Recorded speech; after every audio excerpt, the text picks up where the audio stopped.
तो ये जीवन धारा के अनुकूल आनंद, प्रेम और शांति के लहरों के साथ स्वयं भी मौज में रहता है और न जाने कितने जीवों की पिपासा को बुझाता है। परंतु जब यही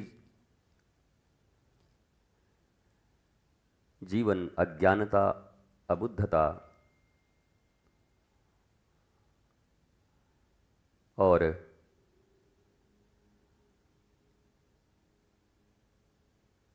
समझ रहित होकर जिया जाता है,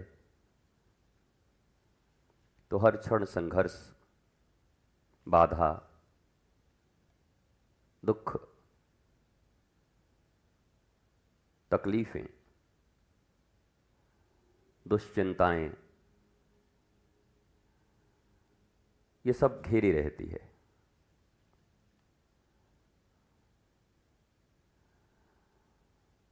और एक सबसे प्यारी बात यह है कि यह जीवन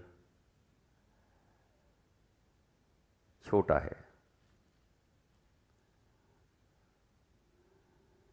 कई बार हमने कहा नथिंग इज सीरियस हियर, यहां कुछ भी सीरियस नहीं है।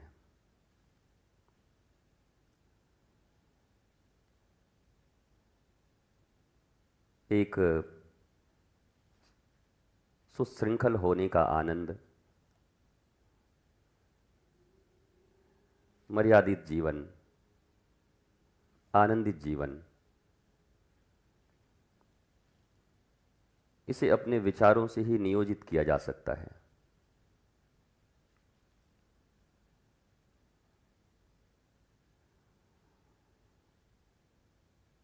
जीवन में ऐसा कुछ पा नहीं सकते जिसको बचाया जा सके।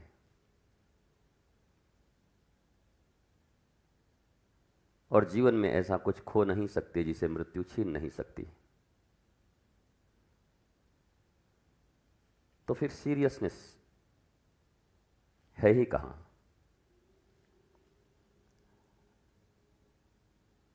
इसका अर्थ ये नहीं कि आलस्य, प्रमाद और लापरवाह की तरह,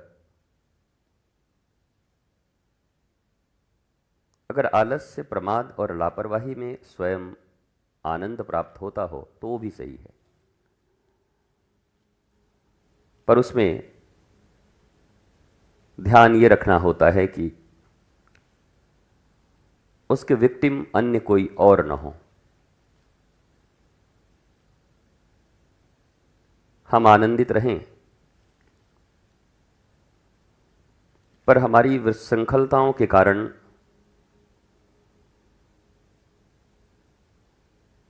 हमारी भूल से कोई दुखी न हो। ये बात और है कि तुम्हारे आनंदित होने के कारण अगर कोई दुखी है तो फिर वो उसका समस्या है, उसमें तुम कुछ नहीं कर सकते। तुम्हारे प्रसन्न होने से अगर कोई रोता है तो फिर वो उसकी समस्या है, उसका उत्तरदायित्व तो उसके ऊपर है। पर तुम्हारे कोई ऐसे कर्म न हो जिससे प्रत्यक्ष या परोक्ष रूप से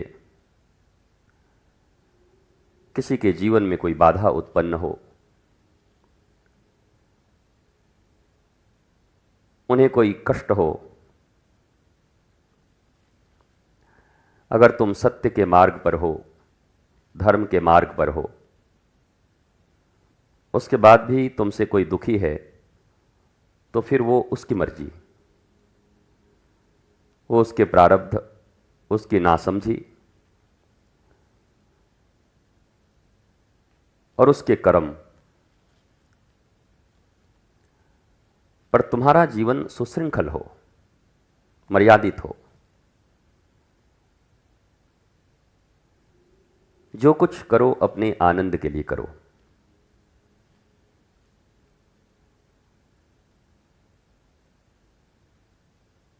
खुद को कैसे ब्लिसफुल बनाया जा सकता है?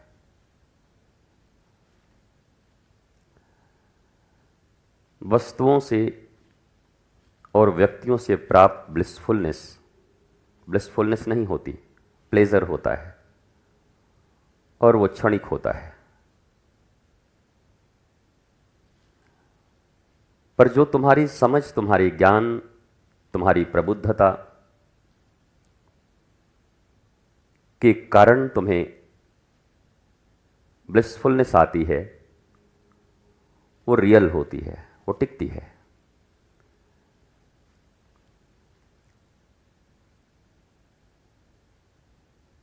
दुनिया में अधिकतर लोगों को यही पता नहीं है कि ब्लिसफुलनेस और प्लेजर में क्या अंतर है। वो कुछ क्षण के सुख को, उत्तेजना को ब्लिसफुलनेस समझ लेते हैं और फिर उसका परिणाम चक्रानुसार दुख के रूप में उन्हें प्राप्त होता है।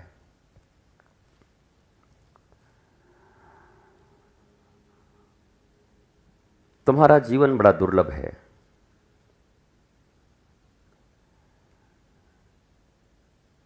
इस जीवन को अनमनस्क, अव्यवस्थित और अज्ञानी लोगों को मत दो। अज्ञानता उनका पाप है, तुम्हारा नहीं। तुम किसी के पाप के हिस्से क्यों बनोगे? अज्ञानी वो हैं, लोभी वो हैं। मोह, वासना, तृष्णा उनकी है। उनके साथ स्वयं जोड़कर तुम क्यों त्रसित होते हो?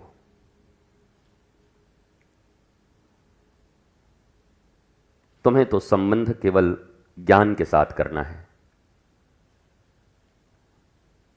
ज्ञान, प्रेम, ईश्वर, भक्ति सब एक है। गुरु,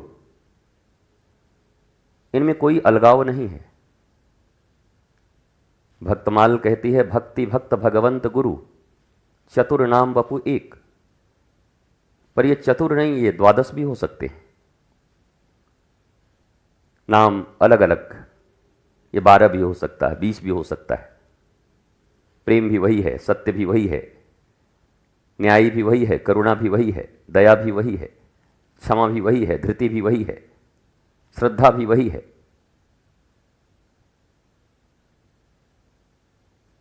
आत्मस्थ होना, आत्मज्ञानी होना, गुरु होना, ईश्वर होना, प्रकृति होना, इन सबों में कोई अंतर नहीं है। ये सब एक है, नाम अलग अलग है।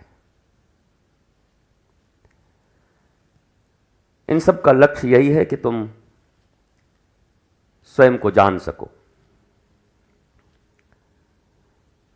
स्वयं को जानने का अर्थ है तुम ईश्वर के अंश हो, अविनाशी हो, सहज सुखराशि हो, बस उसी को जानना है। पोथी पढ़ पढ़ जगमुआ, रामचरित मानस का पाठ कर कर जगमुआ, पर आनंद पाया न कोय। रट्टू तोता होकर घर घर दूर दूर होए। रटे पड़े, कोई नाम, कोई श्लोक, कोई रामायण, कोई गीता ही रटा है तो बड़ा अभिमानी और ऐसी प्रस्तुति करता है जैसे जगत हासिल कर लिया, जगत पिता मिल गए। महाराज जी, हमको पूरा गीता कंठस्थ है, कंठस्थ है, मुखस्थ है, हृदयस्थ है, ज्ञानस्थ भी है। सर्वधर्मान परित्यज्य का अर्थ भी समझ आया और जीवन में आया भी। अर्जुन का अंतिम वाक्य, नष्टो मोहार स्मृति लब्धवा, ये उपलब्ध हो गई, मोह नष्ट हुआ और स्मृति आ गई। नहीं, गीता याद है तो तोता हो तुम, जस्ट लाइक अ पैरट। उसको जो सिखा दो, मम्मी, पापा, सीताराम, वृंदावन, राधा, जो सिखा दो वही बोलेगा तोता। पर तोते की अनुभूति नहीं है। तुम पशु नहीं हो, मनुष्य हो। तुम निर्जीव नहीं हो, तुम्हारे भीतर जीव है। तुम वीणा, सारंगी, मृदंग नहीं हो जो बजता तो है पर स्वयं नहीं सुन सकता। स्वयं की उसकी कोई अनुभूति नहीं है। वीणा बजती है पर वो खुद क्या सुनती होगी? वो तो हम सुनते हैं, हमें बड़ा आनंद आता है, हम उसका रस लेते हैं। वीणा तो लकड़ी है, तार है। तो जो अबुद्ध हैं, अज्ञानी हैं, वो ऐसे ही लकड़ी और तार और चमड़े के ढके हुए ढोल की तरह हैं। बस हैं, आवाज उन्हीं से आ रही है पर उनको ही उसका पता नहीं। इसको अनाहत नाद कहते हैं। अनाहत। सास की आवाज सुनी, बहू की आवाज सुनी, दीदी की आवाज सुनी, पत्नी की आवाज सुनी, मां की आवाज सुनी, दुनिया भर की आवाजें सुन रहे हैं पर अनाहत। तुम्हारे अंतःकरण की आवाज तुम्हें नहीं सुनाई पड़ रही है, वो नाद। और उसके बिना तुम बेचैन हो, व्याकुल हो, ढूंढ रहे हो, भाग रहे हो। कभी मंदिर, कभी तीर्थ, कभी इस गुरु के पास, कभी उस गुरु के पास, कभी उस महात्मा के पास, कभी ज्योतिषी के पास, कभी ग्रह शांति करा रहे हो, कभी मेडिटेशन कर रहे हो, पर पागलों की तरह जी रहे हो कुछ नहीं रहा। 2 दिन, 4 दिन, 10 दिन, 15 दिन लौट के बुद्धू घर को आए। फिर मैंने कई बार कहा, बुद्ध भी घर को आते हैं और बुद्धू भी आते हैं। बुद्धू दुखी ही गया था, दुखी ही वापस आता है। बुद्ध खोज में गए थे और जब आते हैं तो मस्ती में आते हैं, और फिर जाते हैं तो फिर मस्ती में जाते हैं, क्योंकि अब जो मस्ती उनके भीतर आ गई उसे छीनने वाला कोई नहीं है। तो तुम बुद्धू बनकर घर न लौटो, बुद्ध बनकर लौटो। जीवन मिला है तो बुद्ध तो बनो ही। जन्म से तो बुद्धू ही है हम। सभी बच्चे जिनको तुम भगवान कहते हो कि बच्चे भगवान के रूप हैं, दरअसल बुद्धू हैं, अबुद्ध हैं। उनको कहते हैं अबुद्ध। ये मैं नहीं कहता, शास्त्र कहता है। पूतना बाल घातनी, अबुद्ध घातनी पूतना को बोला गया, अबुद्धों को मारती है। बालक का अर्थ ही नहीं, अबुद्ध लिखा, अबुद्धों को मारती है। तब ये जरूरी नहीं कि ये अबुद्ध छोटा हो या बड़ा हो, इसकी उम्र 5 साल की हो या 55 साल की हो, कोई फर्क नहीं पड़ता। अबुद्ध हो, मारे जाओगे।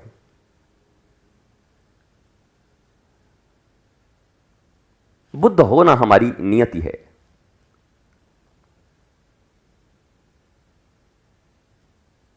और बुद्ध और महावीर, भगवान श्री राम, भगवान श्री कृष्ण, ये जो बुद्धुओं की लड़ाई चल रही है, उन बुद्धुओं की लड़ाई से मेरा कोई मतलब नहीं। मेरा मतलब प्रज्ञा, प्रबोध, इससे है। न बुद्ध को मानने वाले बुद्ध को जानते हैं, न राम राम रटने वाले राम को जानते हैं।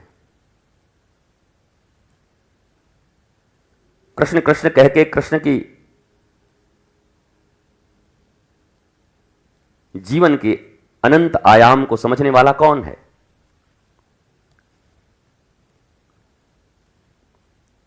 इसलिए सब अबुद्ध हैं। धार्मिक होने का मतलब, वृंदावन आने का मतलब, मंदिर जाने का मतलब, अयोध्या जाने का मतलब बस इतना ही है कि तुम बुद्ध होना चाहते हो। समझ, बौद्ध, भक्ति, प्रेम। अब परिस्थितियां तुम्हें नहीं झुका सकती। परिस्थितियों के कारण तुम रोने वाले नहीं बनोगे, बल्कि परिस्थितियों को बदल देने की क्षमता तुम्हारे भीतर होगी। अर्जुन परिस्थितियों के बस में होकर रोता था, पर जब श्री कृष्ण मिले तो ऐसा नहीं कि कर्म नहीं करता, कर्म तो हमसे आपसे ज्यादा करता है। रोज मारपीट, रोज झंझट।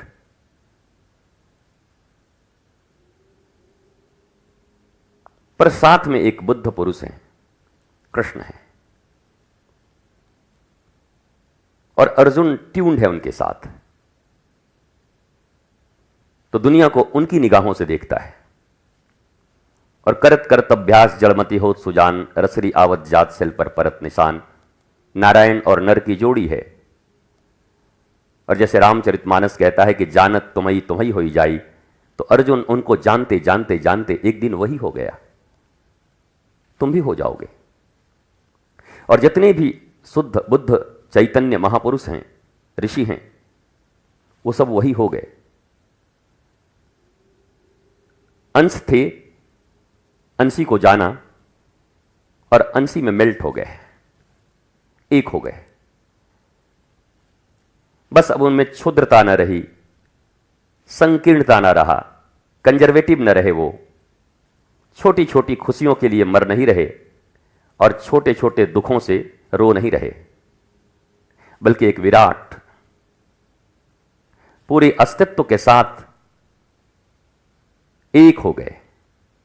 यह प्रकृति उनके लिए अलग नहीं, स्वयं वही है। और सनातन संस्कृति इसी अवधारणा पर शिवोहम की उद्घोषणा किया। यह कोई अहंकार नहीं था कि शिवोहम, मैं ही शिव हूं। तो साधारण आदमी तो डंडा मारने लगेगा आजकल, अच्छा तू शिव है, भगवान का अपमान करता है, तू कब से शंकर बन गया? अहम ब्रह्मास्मि, मैं ही ब्रह्म हूं। अरे पागल हो गया, ब्रह्म बोलता है। पर यह उद्घोषणा है। तुम जिस संस्कृति को मानते हो उसी संस्कृति की उद्घोषणा है, मैं ही ब्रह्म हूं, तत्त्वमसि, जो तुम हो वो मैं हूं। अंतिम पड़ाव यही है। उसके पहले ये झमेले हैं, ये दौड़ धूप है।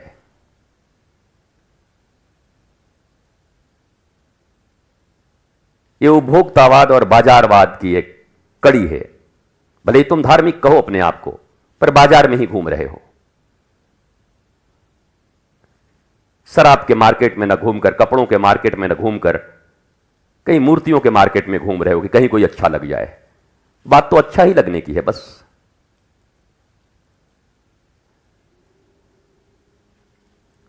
पर मूर्ति से मूर्त हुए बिना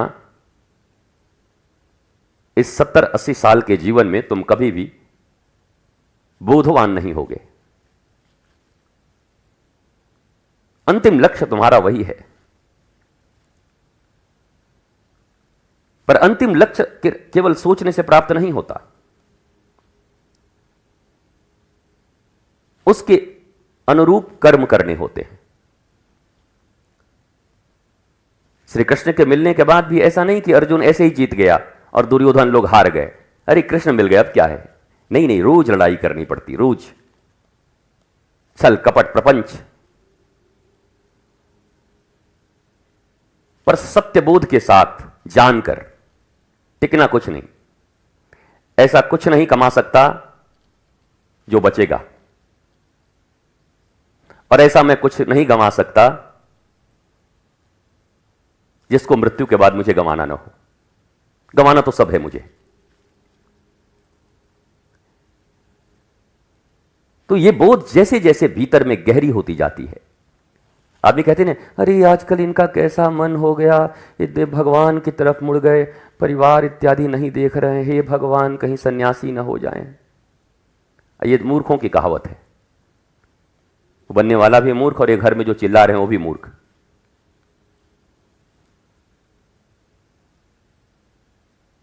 क्योंकि सन्यास की परिभाषा है सम्यक प्रकार से न्यस्त होना।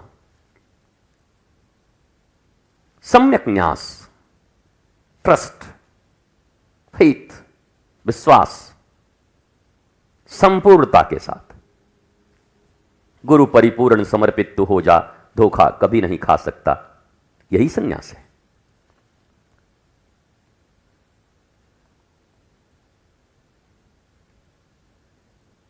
नारी मुई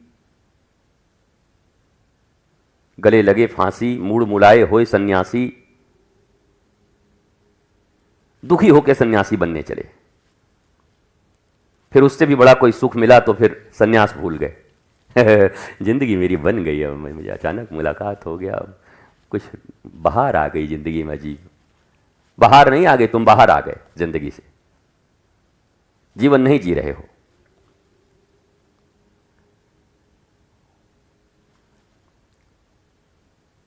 इसलिए तत्व चिंतन करो। धर्म का अर्थ यह नहीं कि तुम पागलों की तरह उछलो कूदो नाचो, डिस्को में जैसे पब में लोग नाचते हैं वैसे बस नाचे ही जा रहे हैं, पर बोध कुछ नहीं।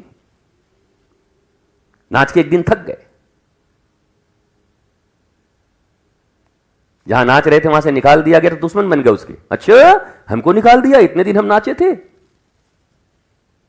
ऐसा लग रहा है कि बंदर नचा रहे थे, मदारी कोई नचा रहा था। नाच मेरी बंदरिया की बुलबुल मिलेगा, नाच मेरी बुलबुल पैसा मिलेगा, ऐसा कदरदान तुझे कैसा मिलेगा, वैसे ही नाच रहे थे शायद। और नहीं, जिन्हें बोध हो गया उनका तो हृदय ही नृत्य कर रहा है।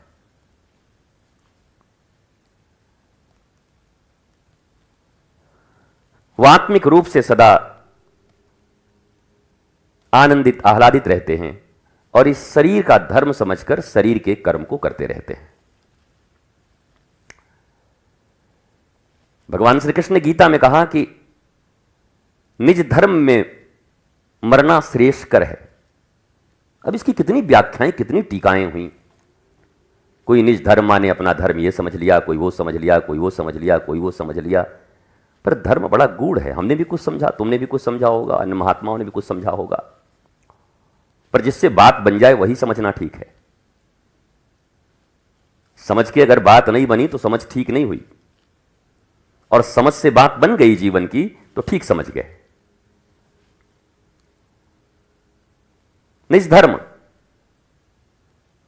निज धर्म में आत्मधर्म है। न कोई मार सकता है, न कोई काट सकता है, न कोई छीन सकता है, न कोई कुछ दे सकता है, न कुछ मिलने से आनंद है, न कुछ छीनने से दुख है। यह आत्मधर्म है। शरीर का धर्म है, जब तक 70-80 साल तक है, इसकी पालना के लिए कुछ काम करने पड़ेंगे। रोटी दाल के लिए, रोटी कपड़ा और मकान, 1 दुकान, 5 दुकान, 7 दुकान, उसके बाद सीधा स्मशान। तो इस शरीर का कोई धर्म है, उसका भी पालन करेंगे। पर शरीर धर्म के पालन में आत्मधर्म को भूल जाना, पूरा जीवन ही गंवाना है।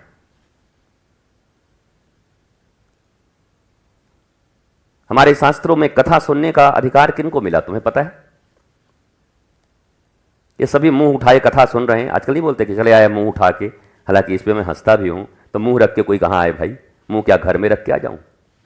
कई बार आदमी कहते आ गए मुंह उठा के, तो मुंह तो लेके ही आएंगे, क्या मुंह को बक्से में रख देंगे?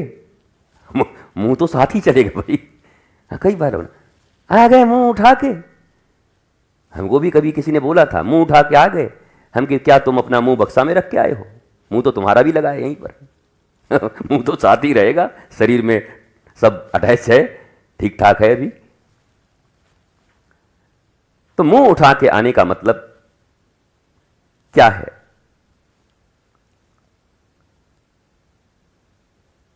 आ गए कथा में मुंह उठा के।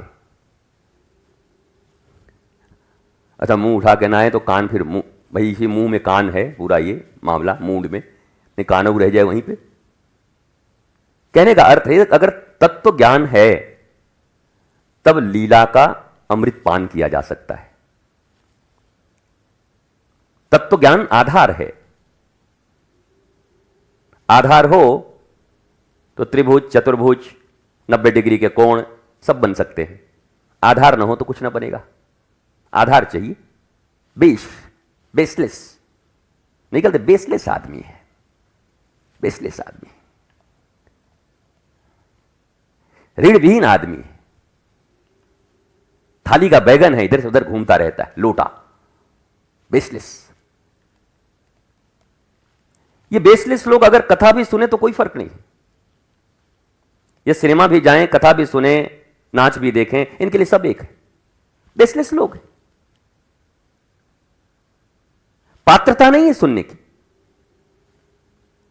पात्रता है तत्व ज्ञान। मैं कौन हूं? ये जितनी भी बातें प्रवचन में तुम सुनते हो, उनका आत्मा से कोई बहुत ज्यादा लेना देना नहीं है। 90% तो शरीर धर्म की बातें होती उसमें। शरीर माध्यम खलु धर्म साधनम।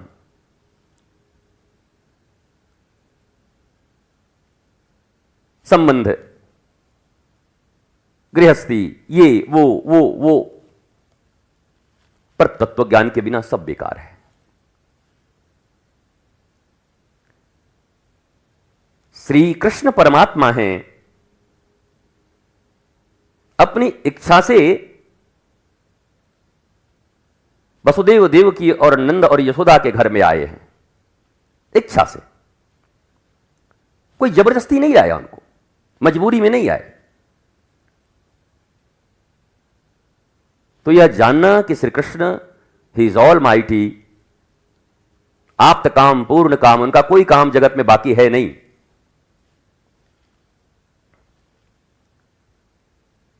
ये जानना ही तत्व ज्ञान है। और इस तत्व ज्ञान को जो नहीं जानते वो कहते हैं बताओ गोपियों का चुनरी लेके भाग गई, कैसे भगवान हैं, महारास कर रहे हैं, खाली नाच रहे हैं, कैसे भगवान हैं। इनको पकड़ के तबला बजाओ इनके माथे पर, ऐसे लोगों को कहीं मिले तो तबला बजाओ ठीक से, नाधिन धिन्ना धिन्नी नाधिन धिन्ना दाधिन धिन्ना। और बाल ना हो तो बड़ा आनंद आएगा, बिल्कुल तबले जैसा ही लगेगा। जिनके बाल ना हो, माथा ही एकदम तबला होगा।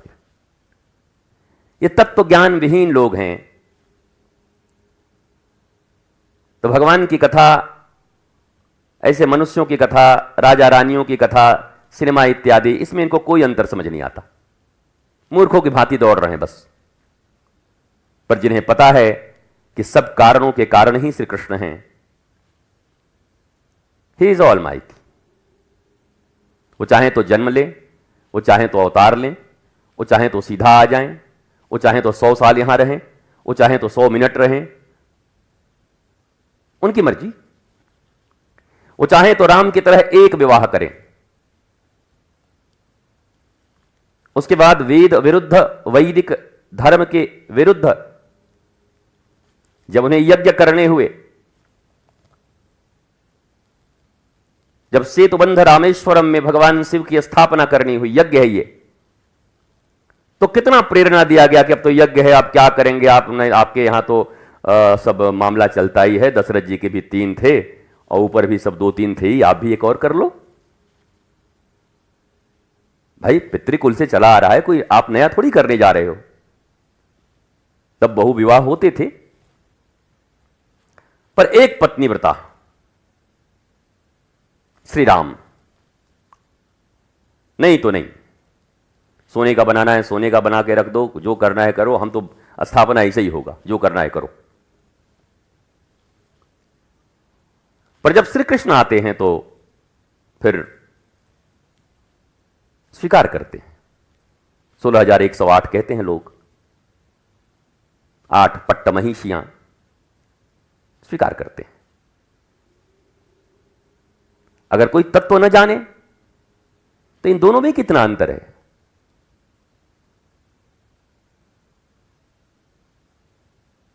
बड़ा अजीब लगता है। राम कभी एक शब्द कुछ छुपा नहीं सकते,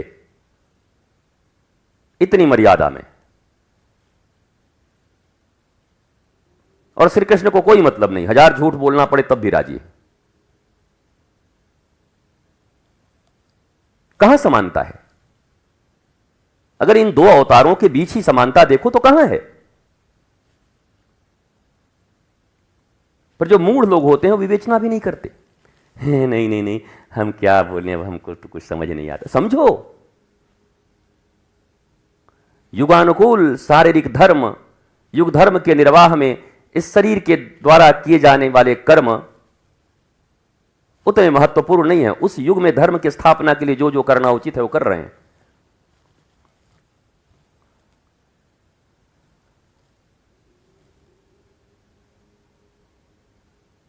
वैसे ही एक घर में 3-4 भाई हैं, 3-4 बहनें हैं परिवार में, सबकी आदतें अलग हैं, जीवनचर्या अलग है, इंटरेस्ट अलग हैं शरीर के।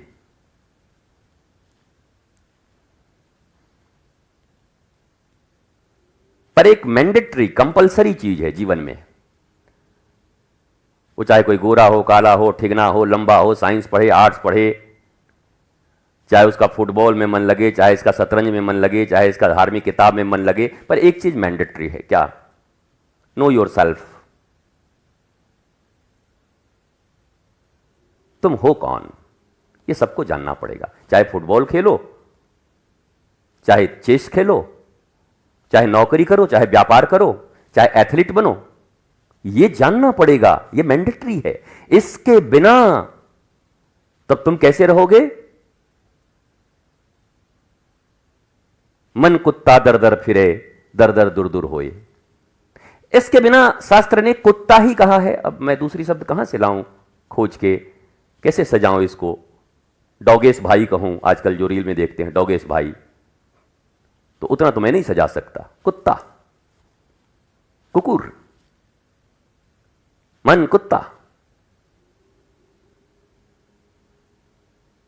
अगर इतने बड़े जीवन में अभी तक आत्मज्ञान की पिपासा भीतर में उठी नहीं, मैं कौन हूं, और उसके लिए प्रयत्न नहीं किया, तो आपके लिए शब्द सम्मान की तरह है। कृपया इस रत्न को संभालें। कुतरत्न। अज्ञानी हैं आप, आपको बुरा नहीं लगना चाहिए, और लगे तो लगना भी चाहिए। मैं तो कहूं, कोई कहता है बुरा मत मानिए, हम तो कहते बुरा लगना चाहिए। अगर हम अज्ञानी हैं तो हमको बुरा लगना चाहिए कि मैं अज्ञानी क्यों हूं। वो हर समय आदमी को बुरा मत मानिएगा। अरे कहो बुरा मानो, तुम एक नंबर के कुकुर हो, तुम्हारा मन चंचल है, अभी तक तुम आत्मज्ञान प्राप्त नहीं किए हो, न आत्मज्ञान की ओर तुम्हारी कोई पिपासा है, न आत्मज्ञान की ओर तुम आगे बढ़ रहे हो, न आत्मज्ञान की ओर आगे चलने का तुम्हारा कोई इरादा दिखता है। इसलिए मैं तुम्हें कुकुर ही कहता हूं। ये बात कहो, सीधा कहो। ये बात उससे मत कहो तुम कि भाई बुरा मत मानिए। बुरा मानिए, अगर भला चाहते हैं तो कहिए अपने लोगों को कि बुरा मानिए, बुरा न मानिए मत कहिए। कई बार हमने देखा है जीवन में, घर में भी, परिवार में भी, यहां वहां, संसार में, हर जगह लोग कहते हैं बुरा मत मानिएगा। तो मेरा ऐसा मानना है कि उनको कहिए बुरा मानिए। क्यों? बोला जन्म लेकर के भी आत्मज्ञान विहीन हो, पशु तुल्य हो, पशुओं की तरह जीवन जी रहे हो।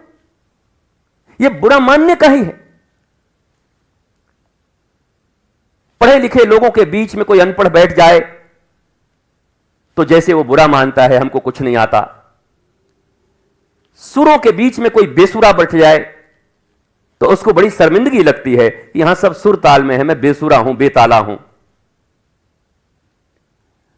वैसे ही मनुष्य होकर के, और अगर आत्मज्ञान की दिशा में तुमने कोई प्रयत्न नहीं किया है तो तुम्हें बुरा मानना चाहिए।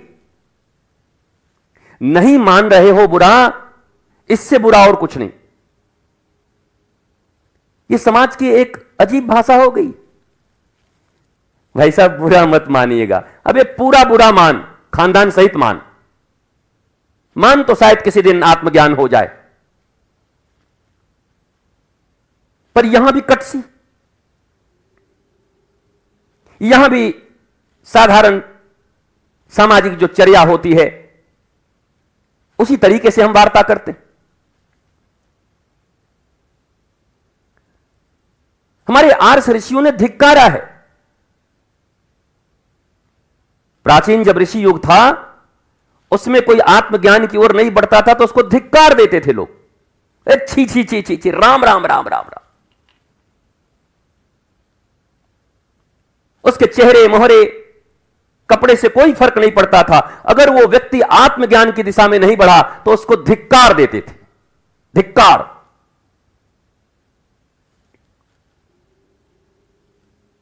और तुम भी अपने संतानों को धिक्कार दो। और अगर तुम्हारे संतान किसी कारण बस ध्रुव, प्रहलाद, मीरा, जना हो गए हो तो वो तुम्हें धिक्कार दे।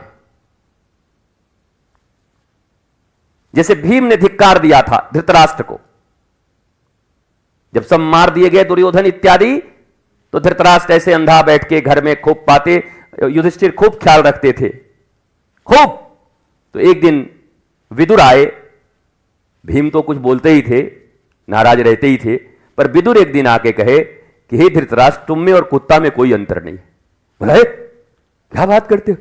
हे तात, मुझे पांचों बहुत मानते, अपने पिताजी से ज्यादा मानते। अरे बोला, कुत्ते, कुकुर, जिनके लिए पूरा जीवन तुमने कंटक बिछाए, पुत्र मोह में अंधे होकर अपने सारे पुत्रों को बलि चढ़ा दी, मरवा दिया, इन बेचारों को 13 वर्ष तक वनवास दिया, और अब इन्हीं की रोटी तोड़ रहे हो बैठकर। तुम में और कुत्ते में कोई अंतर नहीं। विदुर ने जब धिक्कारा,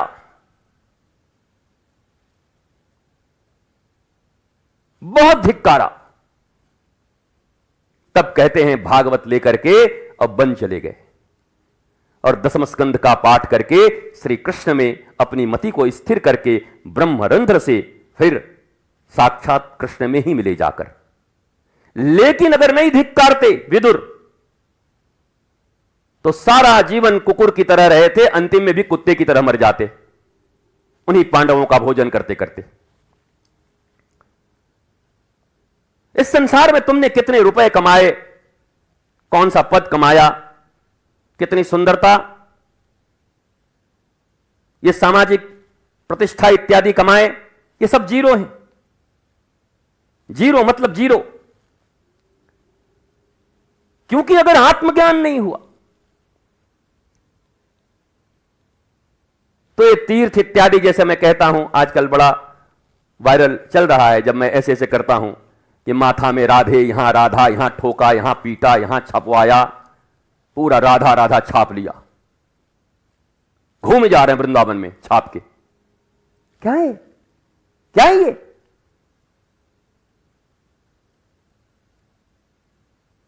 कृष्ण प्रेम की अविरल धारा, अटूट धारा, तैलवत धारा, उनको राधा कहते हैं। क्या कृष्ण प्रेम की अटूट धारा तुम्हारे भीतर आ गई?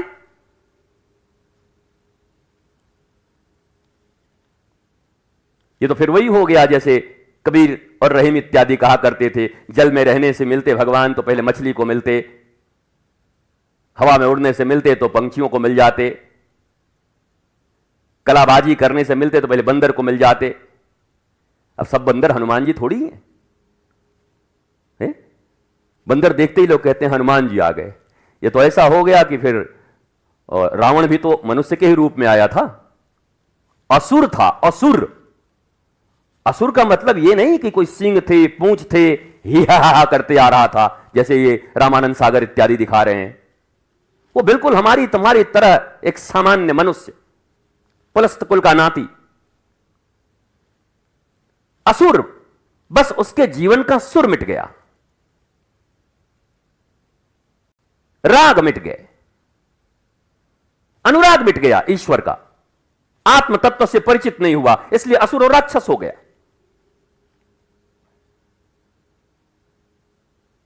वैसे ही केवल एक्सटर्नल अगर तुम्हारी भक्ति चल रही है, भक्ति के स्वांग इसको कहते हैं, भक्ति का स्वांग, जैसे नाटक इत्यादि करते हैं बहुरूपिया लोग, वैसे इसको स्वांग बोलते हैं, भक्ति का स्वांग। भक्ति अंतरतम मन का जुड़ाव है।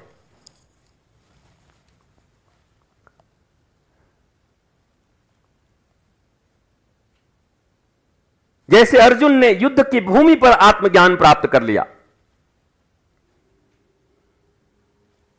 ऐसा नहीं कि आत्मज्ञानी आदमी युद्ध नहीं करता।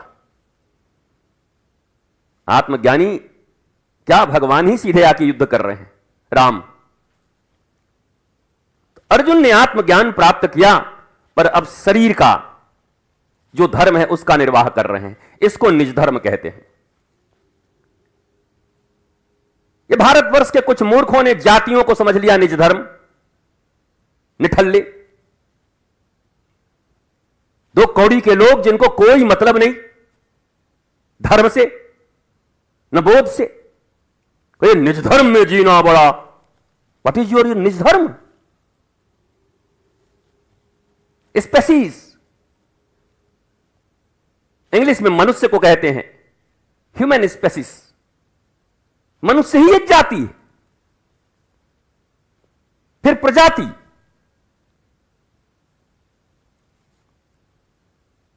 तो मानवीय धर्म का निर्वाह किया कि नहीं? और मानवीय धर्म से भी बड़ा एक धर्म है। बोला गुरुजी ये तो नई बात बता रहे हो, अब तक तो हम समझते थे मानवता श्रेष्ठ है। मानव, ये शरीर बना, मानव, मनुष्य, बॉडी, तन, पर उससे भी सुप्रीम धर्म है आत्मधर्म। आत्मा बॉडी नहीं है।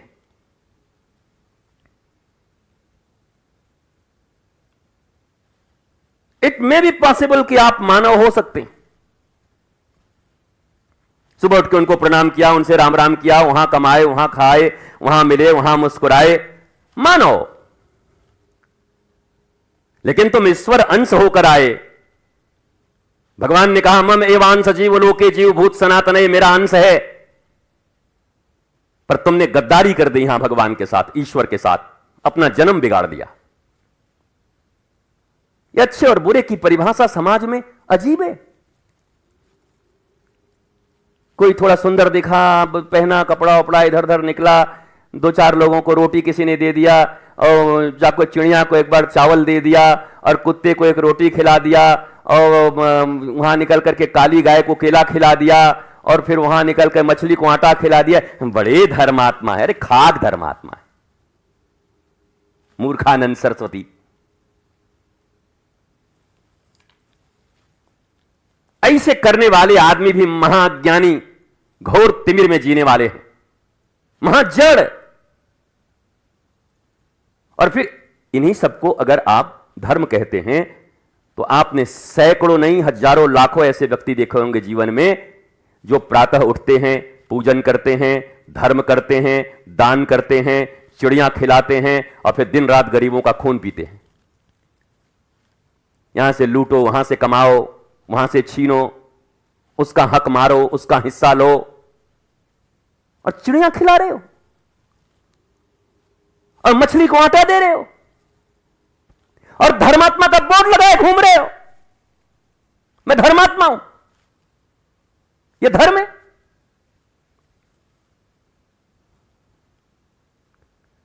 मैं बोलता नहीं। वो प्राण की एक पिक्चर थी, कोई बहुत पुरानी पिक्चर, उसमें बोलता है मैं बोलूंगा तो बोलेगा कि बोलता है। तो हम ऐसे ही कम बोलते हैं, 7-8 दिन में एक बार बोलते हैं, कि जब बोलते हैं तो लोगों का कान खड़ा हो जाता है कि आज किसको लेसेगा, आज किसकी धज्जी उड़ाएगा ये। हम किसी की धज्जी उड़ाने नहीं आए हैं, हम रोज अपनी धज्जी उड़ाते हैं। हमारे भीतर जो मानवीय संसर्गों के कारण जिस संगति में हम रहते हैं, अगर हमारे भीतर कुछ दुर्गुण प्रवेश करने वाले हैं, कुछ अणु और परमाणु हमसे भी टकराते हैं, तो हम जब भी बोलते, जब भी कोई धार्मिक कार्य करते या अपने आत्मज्ञान की बात करते, तो सिर्फ इसलिए करते कि मेरे ऊपर जमा हुआ धूल झड़ जाए और हमारी गंदगी साफ हो जाए। बाई प्रोडक्ट में अगर तुम्हारा काम चलता है तो तुम्हारी मर्जी, हम तुम्हारे लिए कभी कुछ नहीं बोलते, हम किसी के लिए कुछ नहीं बोलते। लोगों को ऐसा लगता है हमारे लिए बोलते। वो पंडित जी वाली कहानी, एक पंडित जी थे महाराज, वो बेर के नीचे बैठ करके और लोटा लेकर के पहले के जमाने में जाते थे सुबह सुबह, पहले ये सब नहीं था, वॉशरूम वगैरह, बैठ के कर रहे थे, और उसी समय बेर गिर गई, और बेर बहुत बढ़िया गिरा, 2-4 बेर। अब पंडित जी को याद नहीं रहा होगा, उसी समय बेर उठाए, और ऐसा मन हुआ, अब देखो बुद्धि कभी कभी होती है, इधर वो भी चालू है, इधर बेर भी दांत में लगाए। और दूसरे दिन वो पंडित जी राजपुरोहित थे, राजा के दरबार के पंडित जी बैठे हुए थे, नर्तकी आई थी, आज नृत्य हो रहा था, और नर्तकी और संगीतकार सब बैठे हुए थे, गीतकार, और सुंदर थाप पर चल रहा था, और बढ़िया बजा करके यही गीत चल रही थी। अरे कह देब हो पंडित जी कह देब कि काले वाली बतिया तो कह देब हो। दिन दिन था दिनक दिन था था। अरे पंडित जी तो बोले तो बड़ा खतरनाक बात, ये देख ली क्या? कह दे पंडित जी काल वाली बतिया कह दे। राजपुरोहित थे, पैसे की कमी नहीं थी, उठे और गड्डी। गाने वाली को लगा कि पंडित जी को बहुत पसंद आया, तो फिर नए सुर में अरे कह देब हो पंडित जी कह देब कि काल वाली बतिया तो। पंडित जी फिर निकाले, फिर जाकर के फिर दिया। ओ नृत्यांगना बोली वाह ये लाइन तो बहुत पसंद आ रहा है पंडित जी को, खूब लुटाए जा रहे हैं। तो जितने राग होते हैं ठुमरी दादरी भैरवी वो सब में गाने लगी। अंत में पंडित जी का जब जेब खाली हो गया तो जाके कहबे कहबे तो कह यही कहबे ना कि बैठे थे शौच में वो बेर खा रहे थे, जा कह मर। कह भी दिया उसने। पूरे सभा में उजागर भी हो गए और वो बेचारी खड़ा होकर देख रही, बोला हम तो पंडित जी ये तो हमारा गाना है, हम तो कुछ जानते ही नहीं। बोला हमको देखी नहीं क्या, हम तो पहली बार आपसे मिल रहे हैं। बोले राम राम, पैसा भी दे दिए और हम अपना सब कुछ खोल भी दिए। तो ये तो उन लोगों को लगता है जब कोई संत कोई महापुरुष धर्म की बातें करते हैं, आत्मज्ञान की बातें करते हैं, सामाजिक रस की बातें करते हैं, तो चोर की दाढ़ी में तिनका, जिनसे जिनसे फिट होता है बोलता है हमारे लिए बोले। वो कहता है जो हम ही को बोल रहे थे, वो बोलता है हम ही को बोल रहे थे, वो बोलता है हम ही को बोल रहे थे। हम मनी मन बड़ा खुश होते हैं, वाह आधे घंटे के प्रवचन में 1 लाख लोग फंसे, 1 लाख आदमी कहते हैं हम ही पर बोल रहे थे। वो 1 लाख की हालत वही है। कह दे वो पंडित जी कह दे, जिनके जो अपराध हैं, जिनके जो गुण हैं अवगुण हैं, वो बातें जब संत के मुख से निकलती है तो हृदय को स्पर्श करती है, चेतना को स्पर्श करती है। तुम मानो न मानो, पर वो धक्का देती और उस समय वो हिलता है। और मैं ये कहूंगा कि वास्तव में उस व्यक्ति को यह समझकर कि हां मेरे लिए ही कहा गया है, उसे आत्मज्ञान के मार्ग पर चल पड़ना चाहिए कि मेरे लिए कहा गया है और गुरु की सब बातें मेरे लिए ही होती हैं। मेरे गुरु ने मुझे यही सिखाया है, इनके लिए उनके लिए उनके लिए फलाने के लिए सनातन के लिए भारत के लिए राष्ट्र के लिए समाज के लिए उनके, अरे कुछ नहीं किसी के लिए नहीं। मेरे गुरु की वाणी सिर्फ मेरे लिए। जैसे गौ माता का बछड़ा कहती है मेरी मैया का दूध सिर्फ मेरे लिए, मुझे पिलाती है मेरी मां, वैसे ही गुरु की ज्ञान और गुरु की वाणी लोगों के लिए नहीं, परिवार परिजन मोहल्ले राष्ट्र सनातन ये वो धर्म इनके लिए नहीं, तुम्हारे लिए, ओनली फॉर यू। और ऐसा सोचकर जो ग्रहण करते हैं वास्तव में वही आत्मज्ञान के मार्ग पर बढ़ते हैं। इसलिए तुम भी अपने आप को धिक्कार देना। अगर अभी तक भी आत्मज्ञान के मार्ग पर नहीं बढ़े हो,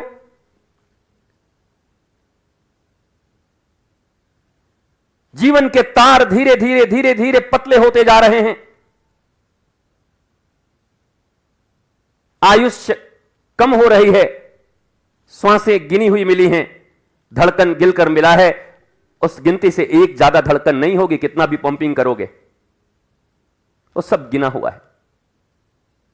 तो जितनी आयुष से निकल रही है, जितनी श्वासें खर्च हो रही हैं, एक एक श्वास की कीमत वेंटिलेटर पर पड़े हुए उस मरते हुए अरबपति आदमी से पूछो। गरीब नहीं तो वो कह देगा कि गरीब था नहीं तो बच जाता।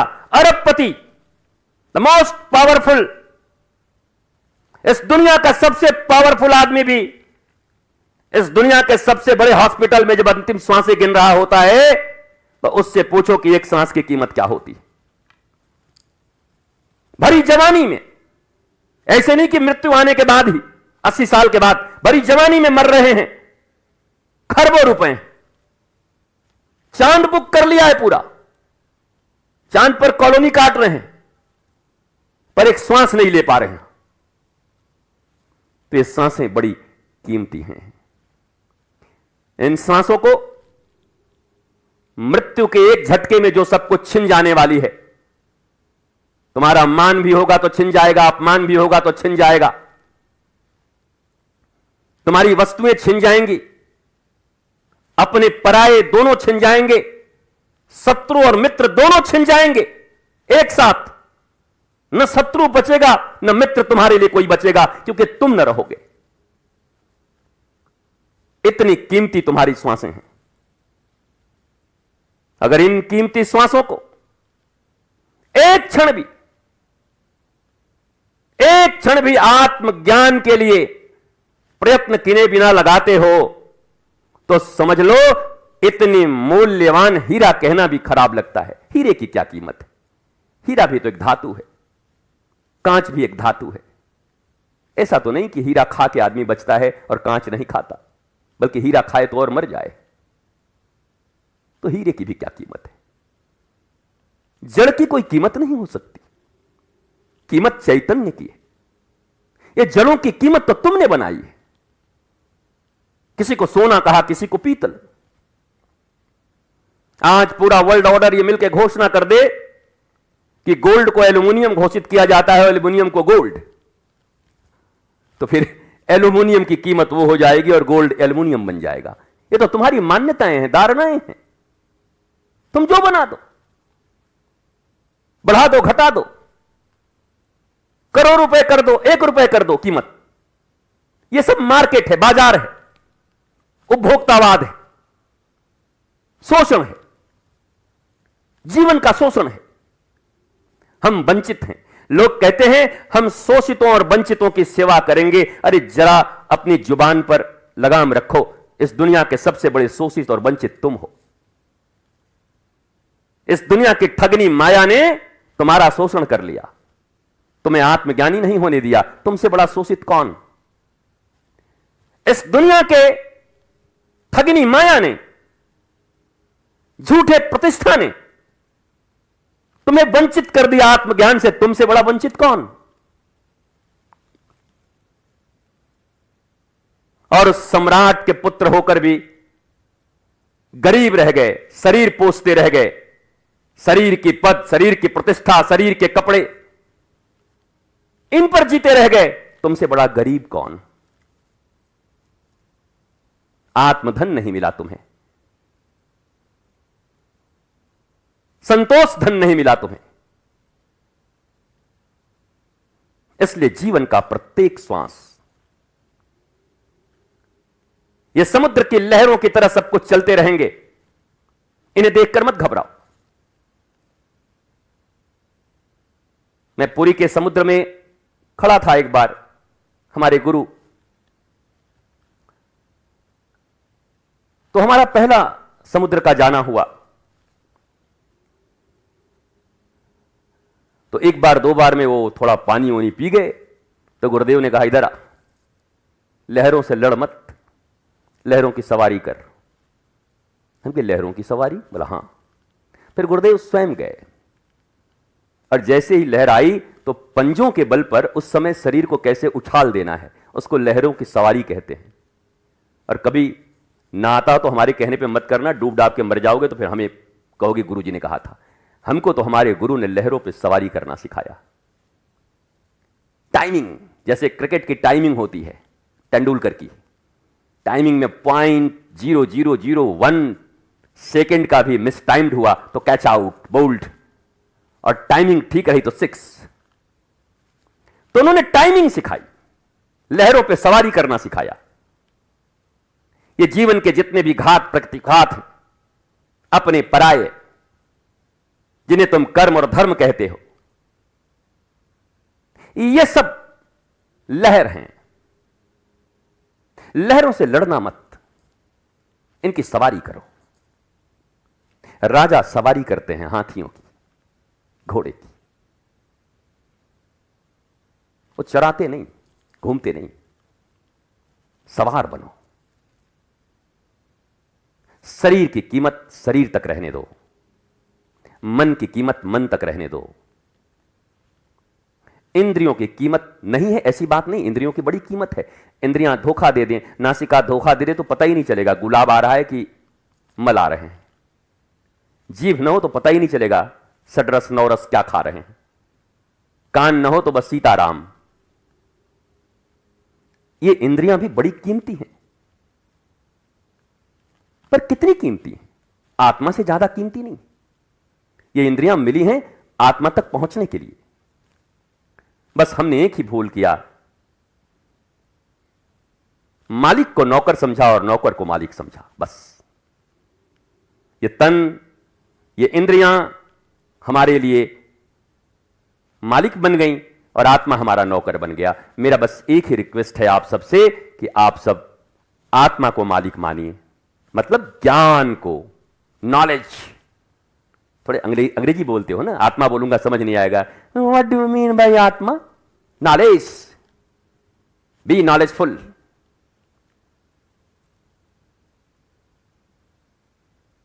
Self realize personality, understand? यही है, ये करना है तुम्हें। इसलिए ये बाकी झमेले अर्जुन की तरह निभाओ, पर कृष्णम वंदे जगत गुरुम। ऐसा नहीं कि अर्जुन झमेले नहीं निभा रहा, उसको मार रहा, उसको काट रहा, उसको पीट रहा, उसको दौड़ा रहा, उसके पीछे जा रहा, रात को ऐसे युक्ति बना रहा है, उसको ऐसे करेंगे, पर किसके लिए? कृष्ण के लिए। कृष्ण ने जो कहा बस वही कर रहा है। अर्जुन तो अपना छोड़ चुका था सब, मुझे कोई युद्ध नहीं लड़ना। कृष्ण ने कहा लड़ना है मेरे लिए। मेरे लिए मतलब बोला वो तुझे बाद में पता चलेगा, अभी तो मैं मेरे लिए कह रहा हूं, बाद में पता चलेगा कि तेरे लिए लड़वाया हूं। अभी मुझे मानता है इसलिए मैं मेरे लिए कह रहा हूं। और कृष्णम वंदे जगत गुरुम शिष्यस्ते हम साधि माम त्वाम प्रपन्नम। गुरु और शिष्य की लीला है, कृष्ण और अर्जुन की लीला। आप भी ऐसे ही आत्मज्ञानी हो, आत्मबोध प्राप्त करें, नाचें, गाएं, अन्य कर्म करें, पर उन कर्मों का कीमत ऐसे जैसे मेरी दृष्टि में है, वो जानते हो कितनी कीमत है? मैं तुम्हें बताता हूं। ऐसे अपने धर्म ध्वज को लेकर के मेरे निगाह में किसी भी एक्सटर्नल चीज की कीमत एक धूल के बराबर भी नहीं। इसे ध्यान से सुनो। और ये देन मैं फिर कहता हूं, मेरी वीरांगना मां और मेरे गुरु का देन है कि एक धूल की कीमत नहीं एक्सटर्नल किसी भी चीज की। मैं केवल आत्मबोध में जीता हूं, आत्मज्ञान में जीता हूं। कुछ प्रभाव नहीं होता मेरे ऊपर। पर ये शरीर अर्जुन है, इसे लड़ना है, धर्म साधना है। जब तक है तब तक चलता रहेगा। पर इन बाह्य क्रियाओं को देखकर उलझना मत, फंसना मत। बाह्य क्रियाएं तो सबकी एक ही जैसी होती हैं। जो भगवान आ रहे हैं वो भी विवाह कर रहे हैं, सीताराम की जोड़ी, रावण और मंदोदरी की भी जोड़ी लग रही है। जितने भी कर्म हैं बराबर ही तो हैं, खाओ भी रहे, खाए भी रहे। गुरुगृह में रावण भी जा रहा है, गुरुगृह में राम भी जा रहे हैं। जरा कोई क्रिया अलग बता दो, शारीरिक कोई क्रिया अलग बता दो। शारीरिक क्रियाएं समान है, फर्क केवल अंतर का है। और इसलिए जो आत्मज्ञान में नहीं है, बाहर के लोग कभी महापुरुषों को पहचान नहीं पाते। वो सदा उन्हें शरीर के रूप में देखते हैं। और गुरु गीता में कहा गया, भगवान शंकर ने कहा कि जो मनुष्य अपने गुरु को मनुष्य के रूप में देखता है, वो गुरु पत्नी गामिनी की तरह है। गुरु की पत्नी से जो गमन करता है वो अपराध उसे लगता है। जो मनुष्य अपने गुरु को शरीर समझता है, मनुष्य समझता है, ब्रह्म भाव नहीं जिसका, खोट ढूंढता है। ये ठीक नहीं है, वो ठीक नहीं हुआ, ये अच्छा नहीं हुआ, वो अच्छा नहीं हुआ। They are not eligible disciple, they are asur. Asur. So don't be a asur. Be a disciple. A disciplined disciple. Love you all. Always be happy. हर क्षण आत्मज्ञान के लिए प्रयोग करना, हर क्षण। और जीवन में जितने भी ऐसे लोग, उन्हें सीरियस मत लेना। छली, कपटी, झूठे, प्रपंची, वो रहेंगे जीवन में। दुनिया है, जाओगे कहां, बचोगे कहां। पर डोंट टेक सीरियस, लाइट। कोई कीमत ना हो उनकी दुनिया में। तुम्हारे अंतःकरण में कोई कीमत ना हो। बाहर से राजकाज चलाने हैं, सबकी कीमत करते रहो, हाँ जी करते रहो। पर भीतर तो वही कोई 1 करोड़ों में, अरबों में कोई गोरख अपने गुरु के पकौड़ी खिलाने के लिए आंखें दे दे। कोई रज्जब तैने गज्जब कियो, कोई दया, कोई सखो।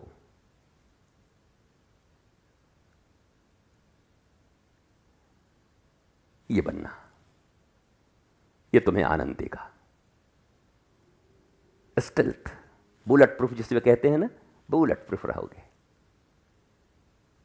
No one can touch your heart, your soul.